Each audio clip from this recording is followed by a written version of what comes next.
នេះជាងលុះមកតិចមកសក់មើលថ្មខាងនេះញោមអើយសំណោះមែនតើបងនេះគោប្រាក់ទី2ញោមបាក់តិចមកមើលកន្លែងនេះកន្លែងហោជាងកន្លែងខ្លោងទ្វារចូលទៅក្នុងប្រាសាទណាញោមកន្លែងខ្លោងទ្វារមើលដាច់ថ្មឲ្យគាត់ទាំង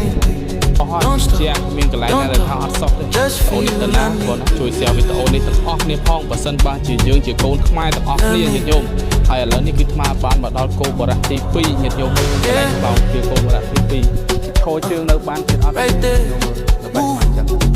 ហើយរត់តែលបោតទេនេះមើលឥឡូវនេះគឺថ្មបានមកដល់គោបរៈទី2ញោមណាខ្ញុំអញ្ចឹងបន្តណាទៅណាញោម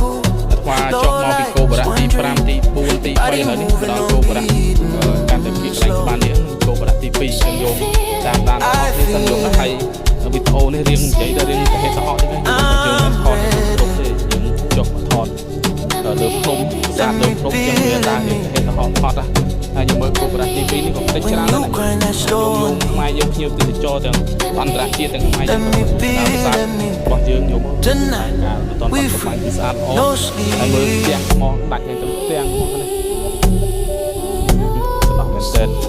នេះ500ទីតាំងជាងមិនធម្មតាទេញោមអើយតិចមកជាងកន្លែងនេះយើងជើងតម្របសរ